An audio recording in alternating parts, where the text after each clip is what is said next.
The stallion had thrown 3 men in 5 weeks and broken the arm of the fourth, and at 21 minutes past 7, on a Tuesday morning in April, with no warning and no cause that any man in the yard could name, he stopped. Not shied, not settled. Stopped, head up, ears forward, standing in the middle of the lunge ring, with his weight square on all 4 feet, and his eyes fixed on the lane beyond the gate, absolutely and completely still, while 3 grooms clung to the fence and stared at him. "Gone lame," said one. "He ain't lame," said Hobbs, the head groom, who had been 40 years in that yard, and had gone very quiet.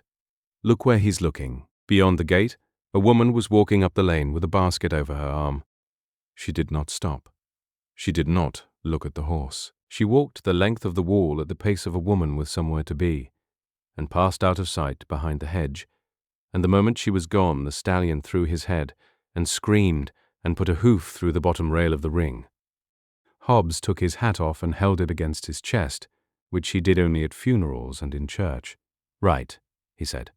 "That's right. Somebody had best tell his grace." Nobody told his grace, because nobody could work out how the sentence went.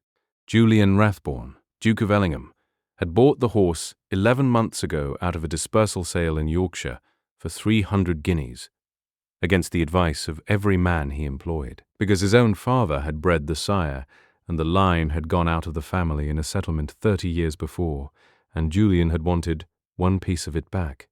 The animal had arrived half-starved and entirely mad. It had been sound for 5 weeks, and dangerous for 6 months. 2 trainers had quit. The last one had told Julian to his face that the horse would kill someone before Michaelmas, and that no amount of a duke's money would change it. Julian had kept the horse.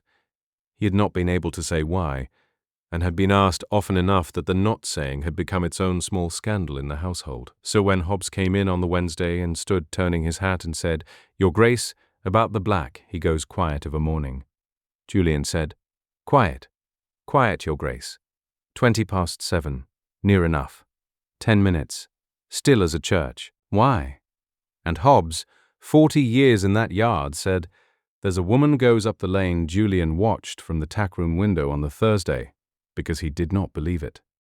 At 19 minutes past 7, the stallion was doing what the stallion did, 3/4 of a ton of black horse going round the ring on the end of a lunge line, like something being poured out of a bottle, all noise and shoulder and temper, and Hobbs braced against him, with his boots skidding in the dirt.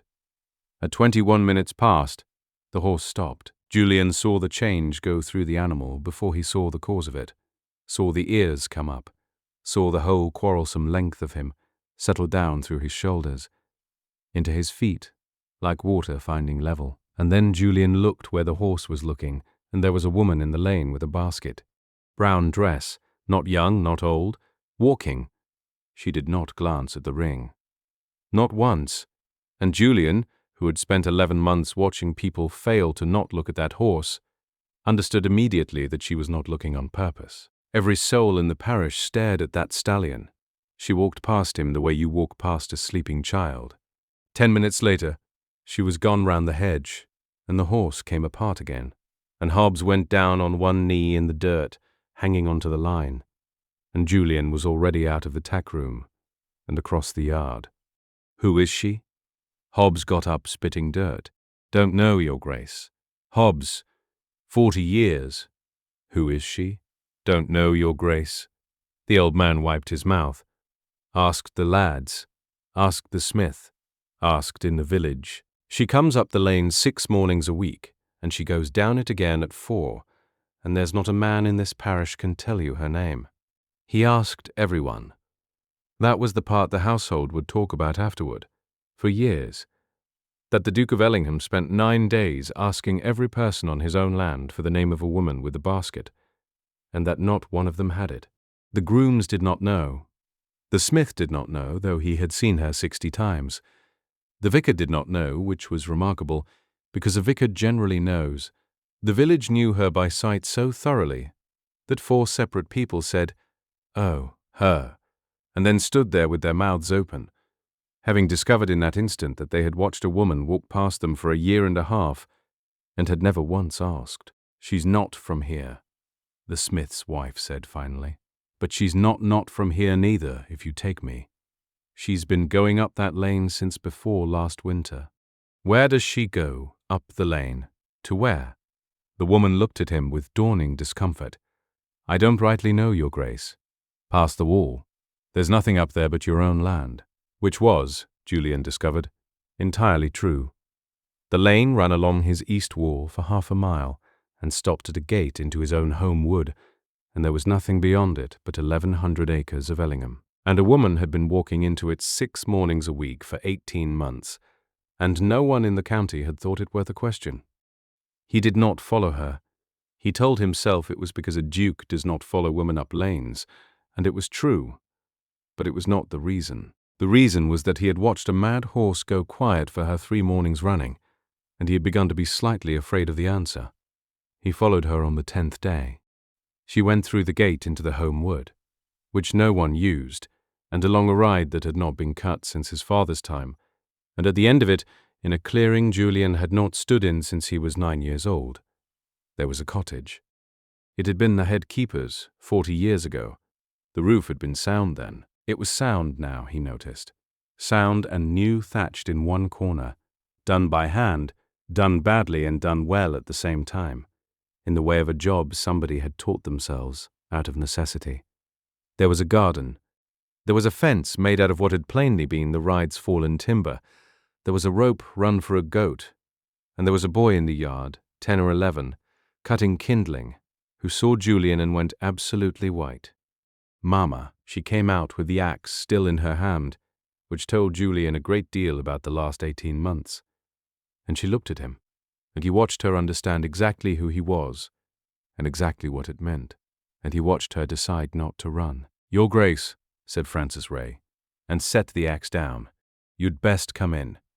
I'll not have you say it in front of the boy." "I am living on your land without your leave," she said, inside, standing, because there was one chair and she had put him in it. 18 months, it's poaching and it's trespass and it's theft of the thatch, which I took off the old stable roof, which is also yours. I know what it is. You needn't build up to it. Why here? Because it was empty and it was dry and it was 11 miles from Kettering. She said it flatly. My husband died owing £300, and the creditors took the house and everything in it that could be carried. And I had a boy of 9 and 4 shillings, and the parish would have taken him for the workhouse and put me in it separately. So I walked, and I found a keeper's cottage with no keeper in it, and a roof that only wanted one corner. And the walking? 6 mornings a week. I take in washing in the village. 6 pence a load, 3 pence for the fine work. I go down at 7 and back at 4. She lifted her chin very slightly. I have paid for every ounce of what we eat, Your Grace, and I've cut no standing timber, only what the storm had down already, and I've had that goat off a tinker for 1 shilling. The thatch is the only thing I took from you, and I'll pay for the thatch. Mrs. Ray. Julian was aware of his own voice coming out strangely. 18 months. You have lived 1,100 yards from my east wall for 18 months, and nobody in this county knows your name. No, she agreed. That was rather the object. The boy had come to the doorway. Julian looked at him properly for the first time. Thin, watchful, holding the kindling axe the way a child holds a thing he has been told is a tool, and has privately decided is a weapon. "Tom," Francis said, without turning round. "Outside. He's a duke." "He is. Outside." The boy went. Francis waited until his footsteps had crossed the yard, and then she sat down on the edge of the table, which was the first time she had been anything other than upright since Julian had walked into the clearing. And Julian understood that the sitting was not relief. It was a woman conserving what she had left. "He'll go to the workhouse," she said. "That's the shape of it, so we may as well have it in the room. Trespass on a ducal estate, 18 months of it. I'm transported or I'm gaoled, and either way he's parish, and the parish at Kettering knows his father's name and what his father owed." She looked up. "So I'll ask you for the only thing I intend to ask you for, and then you may do as you like. Whatever's coming to me, let it come to me on a day when he's not in the house. That's all. I'd not have him watch it. Julian, who had come up the ride to solve the mystery of a horse, found himself sitting in a keeper's cottage with absolutely nothing in his mouth. "Mrs. Ray," he said at last, "I have not the smallest intention of jailing you. You say that now, in the room, with me looking at you. Yes, men say a great many things in rooms," Francis said, not unkindly, "and then they go away and speak to their solicitors, and the solicitors have no room, and no woman looking at them, and it's the solicitor's version that gets written down." She stood again. "I've had 2 years of learning that, Your Grace. You'll forgive me if I don't unlearn it in an afternoon." He came back the next day. He told himself it was about the tenancy. "The horse," he said. She was pinning washing, and did not stop. "What horse?" "The black. In the lower ring that you walk past 6 mornings a week." He watched her carefully. "He goes quiet when you pass. 10 minutes. He's thrown 4 men in 5 weeks, and he stands like a stone the moment you come up that lane. And I have had every man on this land asking why for 9 days. Frances Ray was quiet for a moment, with a pin in her mouth. "He's not going quiet for me," she said. "He's going quiet because I'm the only living soul on this estate who isn't looking at him." Julian did not say anything. "You've all been staring at that horse for 11 months, she said, taking the pin out. "Every man in that yard, every morning, all of them watching to see what he'll do. He's not vicious, Your Grace. He's watched. He's been watched half to death. He came out of a sale ring, and every hand that's touched him since has come at him expecting a fight, and he's an obliging animal, so he gives them one." She pinned a sheet. "I walk past him at 7:20 going to work, and I've never once looked at him. That's all. That's the whole mystery. He's got 10 minutes a day where nobody wants anything off him, and he stands still and takes it." Julian sat down on her wall, which no duke had done in the history of the county. "Where did you learn that?" "My father was a horsebreaker in Rutland," Francis said. "I learnt it before I could read. It isn't a skill, Your Grace, it's just manners. You don't stare at a frightened thing."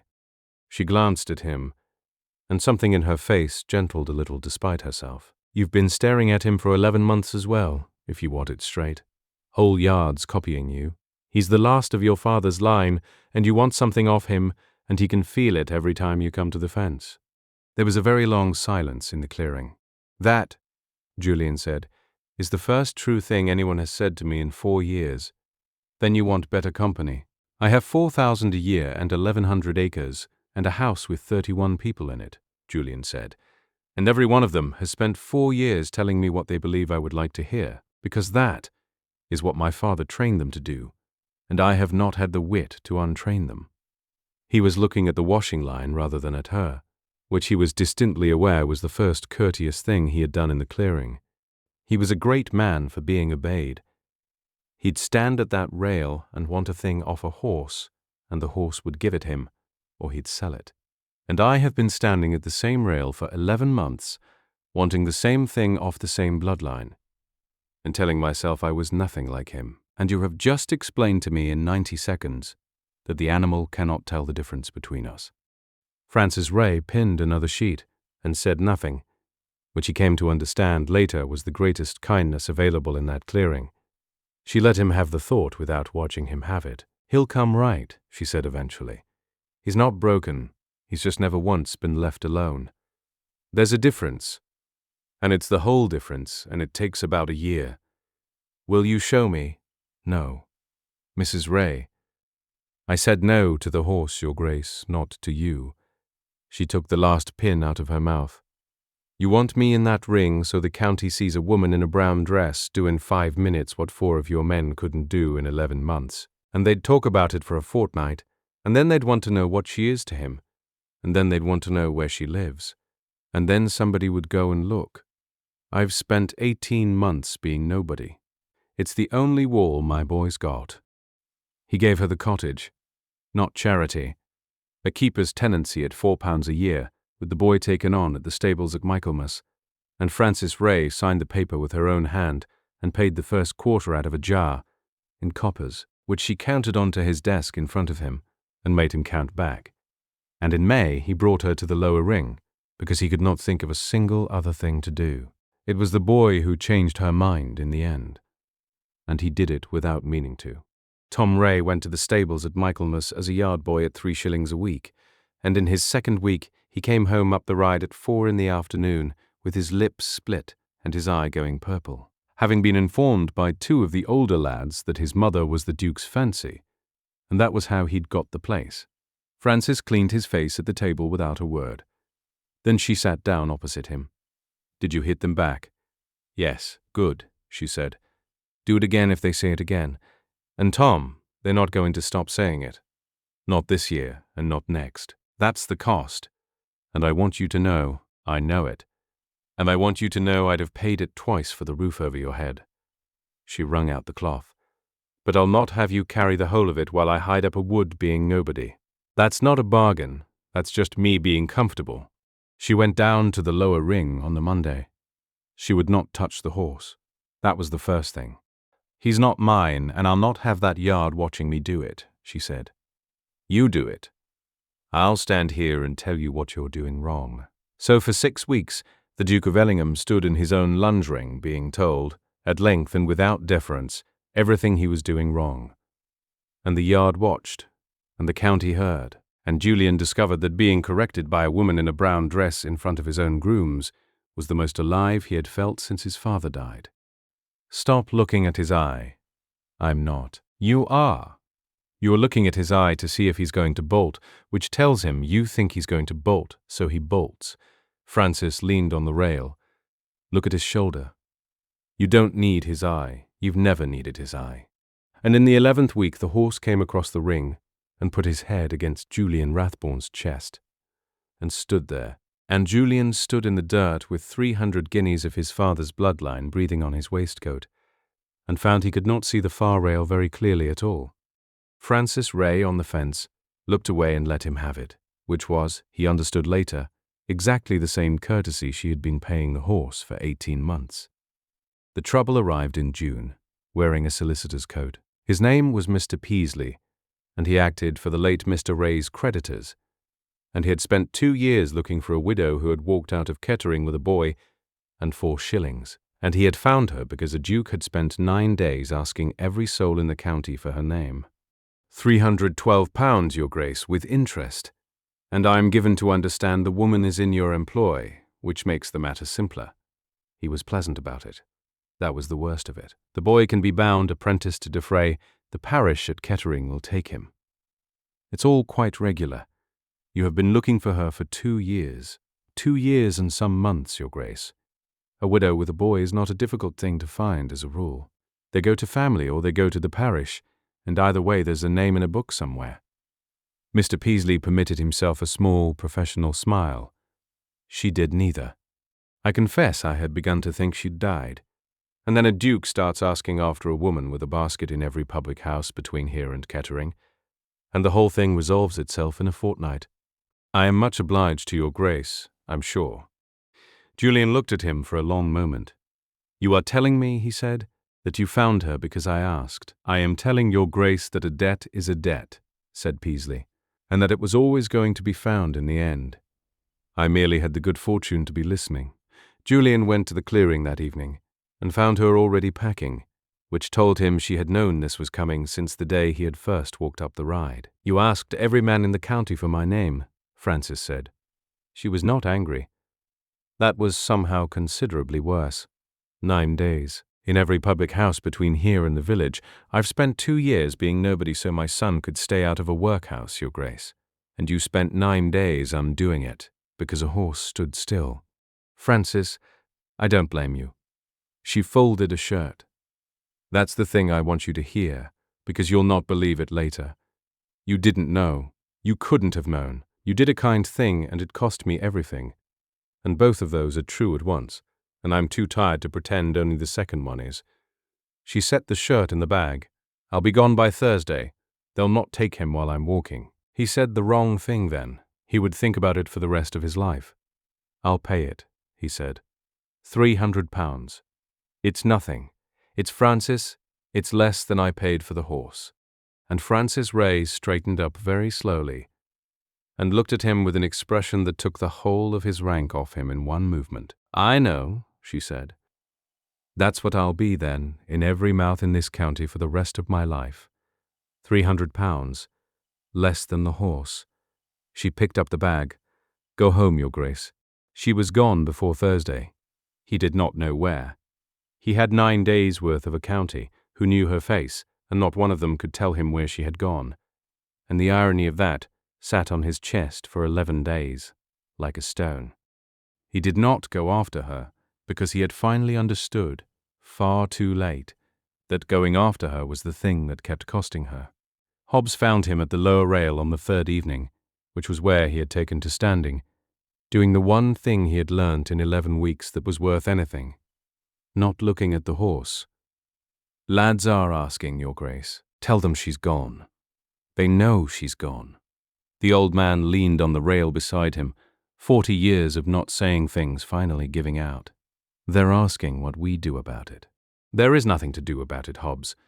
She's a widow with a boy and a debt, and every soul in this county now knows her face and her name and where she slept, and that is entirely my doing. And the only thing I have left to give her is the one thing she actually asked me for, which is to be let alone. Julian did not take his eyes off the far rail. I asked every man on this land for her name for 9 days. I never once asked her whether she wanted it known. Hobbs was quiet a while. He'll not go back, you know, he said finally, nodding at the horse. The black. He's had 11 weeks of a body not wanting anything of him. He'll not go back to what he was. Whatever happens, some things you can't unlearn an animal. Is that meant to be comfort? It's meant to be a fact, Your Grace, said Hobbs. Same as the other one. You've had 11 weeks of it and all. He paid the debt anyway. Quietly, entirely through Peasley, with no name attached. £312 against the estate of a dead man in Kettering, settled in full, and instructions that no one was ever to be told by whom. And then he sat in his own study for 11 days, and did the arithmetic he should have done in April, which was this. He had a keeper's cottage, and 1,100 acres, and 4,000 a year, and a horse that had finally, after 11 months, put its head against his chest, and every single one of those things had been given to him, and the only thing in his life he had ever actually earned had been 11 weeks of a woman on the fence telling him he was doing it wrong. She came back on the 12th day, which he had not expected, and she came back angry, which he had. Peasley says the debt's paid and won't say by who. She was standing in the yard in the same brown dress with the same basket, and the boy was behind her, and the whole household had stopped to watch. I've walked 11 miles to ask you to your face, and I'll have it straight. Was it you? Yes. Why did you not put your name to it? Because you told me what it would make you, Julian said. In every mouth in this county, £300, less than the horse. I couldn't stop it being true. I could stop it being said. He came down the steps. So it's not said. It's not written anywhere. Peasley thinks it was a cousin. There is no version of this where anyone alive can tell you what you're worth in pounds, because I made sure there isn't one. Frances Ray stood very still in the middle of the yard. You did a kind thing, she said, and made certain it couldn't cost me. I did the thing I should have done in April instead of asking every man in this county for your name. And then Frances did the only thing in the entire 18 months that surprised him. She started to laugh, cracked, exhausted, entirely undignified, and she put the basket down in the dirt of his yard and said, You great fool, you could have simply asked me. I have been asking everyone else for 3 months. It seemed a shame to stop. Ask me now, then.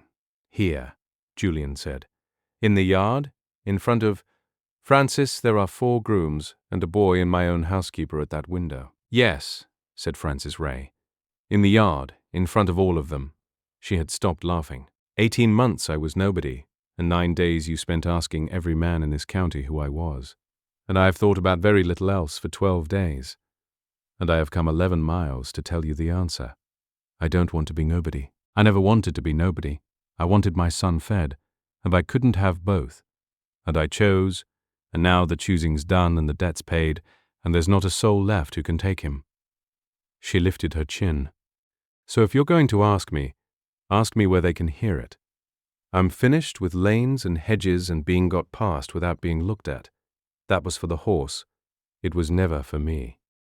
Julian Rathbone asked her, in the middle of his own stable yard, at some volume. She said yes in front of the entire household, including 4 grooms, a head groom with his hat off, a boy of 11 with a healing lip, and a black stallion at the lower rail, standing perfectly still, because nobody in the whole yard was looking at him. The following spring there was a horse in the lower ring, and a boy of 12 on the fence, and a woman in the ring with him, telling him at length and without deference everything he was doing wrong. Stop looking at his eye, Tom. I'm not. You are. Julian watched from the tack room window, which had become a habit he did not intend to break. Hobbs came and stood beside him, and neither of them said anything for a while. Peasley's gone to Norwich, Hobbs offered eventually. Heard he lost the Kettering business over it. Couldn't say who paid, and the creditors didn't care for a man who couldn't say. I find I am not moved. No, Your Grace. A pause. The keeper's cottage. Her Grace has had the roof done proper. Whole thing, not the one corner. Says she'll not have it fall in. She means to keep it. She means to keep it empty, Your Grace, is what she told me. Hobbs turned his hat over. Said there'd be another one along eventually. Somebody walking, with a boy. Said the whole point of a keeper's cottage in a wood nobody uses is that it's there when it's wanted, and that she'd not be the last woman in England to want one. He cleared his throat. Beg pardon, the lads still ask me about that first morning. How it was you found her. Julian watched his wife in the ring, and his wife's son on the fence, and 300 guineas of his father's bloodline standing quiet in the middle of all of it, with his head down and his weight square, because there was nobody in that ring who wanted anything of him at all. Tell them the horse found her, he said. I only asked for her name.